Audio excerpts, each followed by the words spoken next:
দ্বিতীয় বিবাহ করতে স্ত্রীর অনুমতির আর প্রয়োজন হবে না। আসলে এর আসল ব্যাখ্যাটা কি?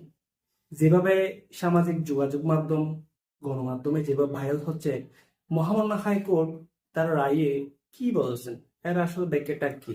মহামান্য হাইকোর্টের পূর্ণাঙ্গ রায়ে বলা হয়েছে, মুসলিম পারিবারিক আইনের আওতায় দ্বিতীয় বিয়ে বৈধ হতে পারে, কিন্তু সেটা করার জন্য প্রথম স্ত্রীর ব্যক্তিগত সম্মতি আইনগতভাবে বাধ্যতামূলক নয়। আইন অনুযায়ী দ্বিতীয় বিয়ে করার আগে আরবিট্রেশন কাউন্সিল কিংবা সালিসি পরিষদের লিখিত অনুমতি নেওয়া বাধ্যতামূলক। কাউন্সিল এই আবেদন খতিয়ে দেখে অনুমতি দিতে পারে বা নাও দিতে পারে। এই বিধান মুসলিম পারিবারিক আইন 1961 এর ধারা 6 অনুযায়ী রয়েছে এবং হাইকোর্ট সেই বিধানও প্রতিষ্ঠিত রেখেছে। আদালত রায় বলেছে যে প্রথাগতভাবে মনে করা হতো প্রথম স্ত্রীর সম্মতি না থাকলে দ্বিতীয় বিয়ে অবৈধ, কিন্তু এই ধারণা আইন থেকে আসে না। মূল সিদ্ধান্ত হচ্ছে কাউন্সিলের অনুমতি থাকে।